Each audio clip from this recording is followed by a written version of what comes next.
Channel നമ്മുടെ പുതിയൊരു വീഡിയോയിലേക്ക് എല്ലാവർക്കും സ്വാഗതം. അപ്പോൾ ഞാനിന്നൊരു റെസിപ്പി വീഡിയോ ആയിട്ടാണ് വന്നേക്കുന്നത്. അപ്പോൾ നമ്മളെ ചാനലിൽ അധികവും നമ്മൾ നോൺ വെജ് ഐറ്റംസ് ആണ് കുക്ക് ചെയ്തിട്ട് കാണിക്കാറുള്ളത്, കുക്കിംഗ് വീഡിയോസിലൊക്കെ. അപ്പോൾ ഇന്ന് ഞാൻ വെജുകാർക്ക് ഇഷ്ടപ്പെടുന്ന നല്ല അടിപൊളിയായിട്ടുള്ളൊരു മത്തങ്ങ വൻപയർ എരിശ്ശേരി കൂട്ടാനാണ് വെക്കാൻ പോണത് കേട്ടോ. അപ്പോൾ നമുക്ക് അതിൻ്റെ റെസിപ്പി കണ്ടാലോ? വളരെ ഈസി ആയിട്ട് ചെയ്യാം, നല്ല ടേസ്റ്റിയുമാണ്. അപ്പോൾ വേഗം തന്നെ നമുക്ക് നോക്കാം.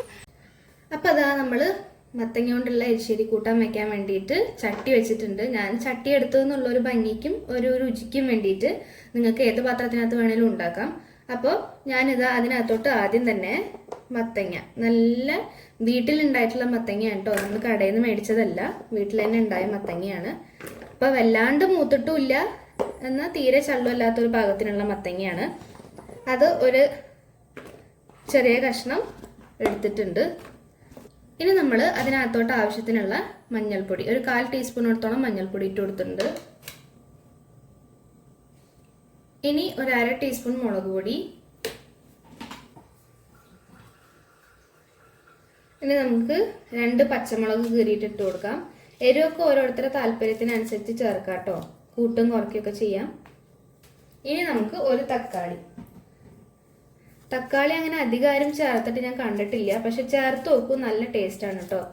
അപ്പോൾ ഒരു അത്യാവശ്യം വലിപ്പമുള്ള ഒരു തക്കാളി ഇടുന്നുണ്ട് ഞാൻ.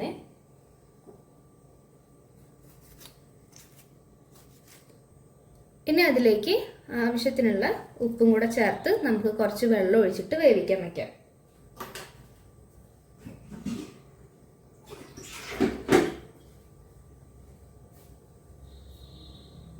നമ്മൾ ആവശ്യത്തിനുള്ള വെള്ളം ഒഴിച്ചു കൊടുക്കുക.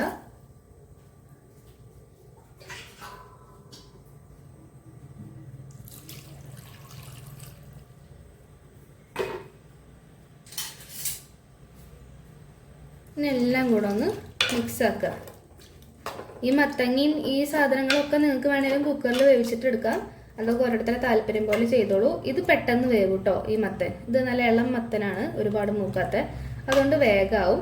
ഇനി നമുക്ക് ഫ്ലെയിം ഓൺ ആക്കിയിട്ട് ഈ മത്തങ്ങ നന്നായിട്ട് ഒന്ന് വേവിച്ചിട്ട് എടുക്കണം. അപ്പം നമുക്ക് ഇനി ഫ്ലെയിം ഓൺ ആക്കാം കേട്ടോ. ഇനി നമുക്കിത് മൂടി വെച്ചിട്ട് നന്നായിട്ടൊന്ന് വെന്ത് വരട്ടെ. ആ സമയം കൊണ്ട് നമുക്ക് നമ്മുടെ തേങ്ങയുടെ അരപ്പൊന്ന് റെഡിയാക്കിയിട്ടെടുക്കാം.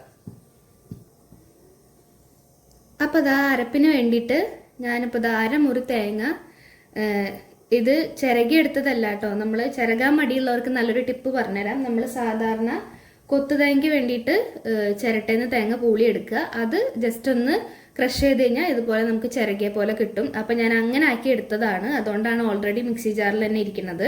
ഇനി അതിനകത്തോട്ട് 4 ചുവന്നുള്ളി ഇട്ട് കൊടുക്കുന്നുണ്ട്. പിന്നെ ഇതാ ഒരു 1/4 ടീസ്പൂണോടത്തോളം ചെറിയ ജീരകം, അതും കൂടെ ചേർത്ത് നന്നായിട്ട് നമുക്കിതൊന്ന് അരച്ചെടുത്തിട്ട് വരാം. അപ്പോൾ ഇതാ നമ്മുടെ മത്തനൊക്കെ നന്നായിട്ട് തന്നെ വെന്ത് കിട്ടിയില്ല കേട്ടോ, കണ്ടോ? ഈ ഒരു ഉടഞ്ഞ പാകത്തിനായിട്ട് തന്നെ നമുക്ക് കിട്ടിയിട്ടുണ്ട്. അപ്പോൾ ഇനി ഒന്നും കൂടി ഒന്ന് ജസ്റ്റ് ഒന്ന് ഉടച്ചു കൊടുക്കുക. അപ്പോൾ ഇതാ നമ്മുടെ മത്തയൊക്കെ നന്നായി വെന്ത് വന്നപ്പോൾ ഇതാ വൻപയറാണ്.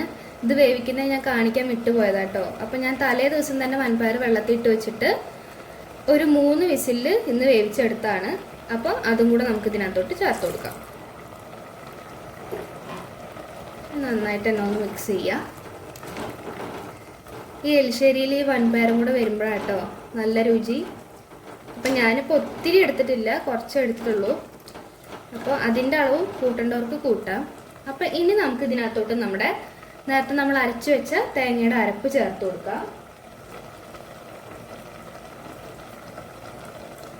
അപ്പോൾ അതാ നമ്മൾ തേങ്ങയിൽ ചുവന്നുള്ളിയും ജീരകവും ചേർത്ത് അരച്ചെടുത്ത് നമ്മുടെ അരപ്പ് ഇട്ട് കൊടുക്കുകയാണ്. 1/2 മുറി തേങ്ങയുടെ അരപ്പാണ് കേട്ടോ അത്. നന്നായിട്ട് തന്നെ നമുക്കൊന്ന് ഇളക്കി കൊടുക്കണം. അരപ്പ് ചേർത്താൽ പിന്നെ ഫ്ലെയിം ഒന്ന് സിമ്മിലാക്കി വെക്കുക, എന്നിട്ട് നന്നായിട്ട് മിക്സ് ചെയ്യുക. പലരും പല രീതിയിലാണ് എലിശ്ശേരി ഉണ്ടാക്കുക. ഇത് എൻ്റെ സ്റ്റൈലിലുള്ള എലിശ്ശേരിയാണ് കേട്ടോ. ചിലർ മധുരം ചേർത്തിട്ട് ഉണ്ടാക്കുന്നത് കണ്ടിട്ടുണ്ട്, തേങ്ങ ഇട്ടിട്ട് ഉണ്ടാക്കാറുണ്ട്. ഇത് എലിശ്ശേരി കൂട്ടാനാണ്. അപ്പോൾ ഇതിങ്ങനെയാണ് ഞാൻ ഉണ്ടാക്കാറ്. അപ്പോൾ ഉണ്ടാക്കിയിട്ടില്ലാത്തവരൊന്ന് ട്രൈ ചെയ്ത് നോക്കിക്കോളാം. അപ്പോൾ നമുക്ക് ഇനി ഇതിനകത്തോട്ട് ആവശ്യത്തിനുള്ള വെള്ളം ചേർത്ത് കൊടുക്കണം. നമ്മൾ അരപ്പ് എടുത്ത് വെച്ചിരുന്ന അതേ പാത്രം തന്നെയാണ് കേട്ടോ എടുത്തത്. ഈ ഒരു തിക്നെസ് വേണം കേട്ടോ, തീരെ ലൂസായി പോകരുത്. ഈ ഒരു കട്ടിക്ക് ആക്കിയിട്ട് എടുക്കുക. ഇനി നമ്മൾ ഈ സമയത്ത് ഉപ്പ് എരിവൊക്കെ പാകത്തിനാണോ നോക്കുക. ഉപ്പൊക്കെ കുറവുണ്ടെങ്കിൽ ഒരു അല്പം കൂടെ ചേർത്ത് കൊടുക്കുക. അപ്പോൾ അതാ നമ്മുടെ മത്തങ്ങ എലിശ്ശേരി ഇവിടെ ഏകദേശം റെഡി ആയിട്ടുണ്ട്, എലിശ്ശേരി കൂട്ടാൻ. ഇനിയിപ്പോൾ നമുക്കൊന്ന് വറവ് താളിക്കാൻ കൂടി ഉള്ളൂ. അപ്പം നമുക്ക് ഒന്ന് വറവ് താളിച്ചെടുക്കാം കേട്ടോ. അപ്പോൾ അതാ വറവിടാൻ വേണ്ടിയിട്ട് ഞാനൊരു പാൻ അടുപ്പത്ത് വെച്ചിട്ടുണ്ട്. അതിനകത്തോട്ട് ഓയിലോ വെളിച്ചെണ്ണ നിങ്ങൾക്ക് ഇഷ്ടമുള്ള ചേർത്ത് കൊടുക്കാം. അപ്പോൾ അതാ നമ്മുടെ കടുകൊക്കെ നന്നായിട്ട് പൊട്ടി. ഇനി അതിനകത്തോട്ട് നമുക്ക് ചുവന്നുള്ളി,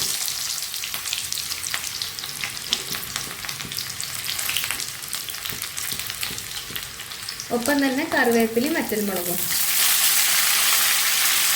നമ്മുടെ ചുവന്നുള്ളിയും വറ്റൽമുളകും കറിവേപ്പിലൊക്കെ നന്നായിട്ട് എണ്ണയിൽ മൂത്തു. ഇനി നമുക്ക് കറിക്കകത്തോട്ട് ഒഴിച്ചു കൊടുക്കാം കേട്ടോ.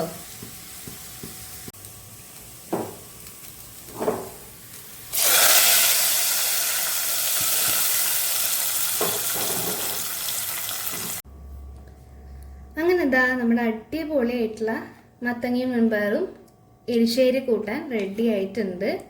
അപ്പം നല്ല സ്വാദാണ്. എല്ലാവരും ഒന്ന് ട്രൈ ചെയ്ത് നോക്കൂ. എപ്പോഴും നമ്മളെ ചാനലിൽ അധികം നോൺ വെജ് ഐറ്റംസ് ആണ് ചെയ്യാറ്. അപ്പോൾ വെജുകാർക്ക് കൂടെ ഉപകാരപ്പെടുന്ന ഒരു വീഡിയോ ആയിക്കോട്ടെ എന്ന് വെച്ചിട്ടാണ് ഇന്ന് നമ്മളിത് ഉണ്ടാക്കിയത്. അപ്പോൾ എല്ലാവരും ട്രൈ ചെയ്ത് നോക്കൂ, നല്ല ടേസ്റ്റാണ്. അപ്പോൾ ട്രൈ ചെയ്തിട്ട് ഫീഡ്ബാക്ക് അറിയിക്കാൻ മറക്കരുത്. ഞാനിപ്പോൾ ഇത് ചട്ടിയിൽ നിന്ന് വേറെ പാത്രത്തേക്കൊന്നും മാറ്റുന്നില്ല, ഇതിനകത്ത് തന്നെ ഇരിക്കട്ടെ. അപ്പോൾ കുറച്ചുകൂടെ സ്വാദും കൂടും. അപ്പോൾ നമ്മുടെ ഇന്നത്തെ വീഡിയോ ഇത്രയേ ഉള്ളൂ. നിങ്ങൾക്ക് ഇഷ്ടമായിട്ടുണ്ടെങ്കിൽ നിങ്ങൾ തീർച്ചയായിട്ടും ലൈക്ക് ചെയ്യുക, ഷെയർ ചെയ്യുക, മാക്സിമം നമ്മുടെ ചാനലിനെ സപ്പോർട്ട് ചെയ്ത് ഒന്ന് സബ്സ്ക്രൈബ് കൂടെ ചെയ്യുക. അപ്പോൾ പുതിയൊരു വീഡിയോ ആയിട്ട് നമുക്ക് വീണ്ടും കാണാം. അതുവരേക്കും ബൈ ബൈ.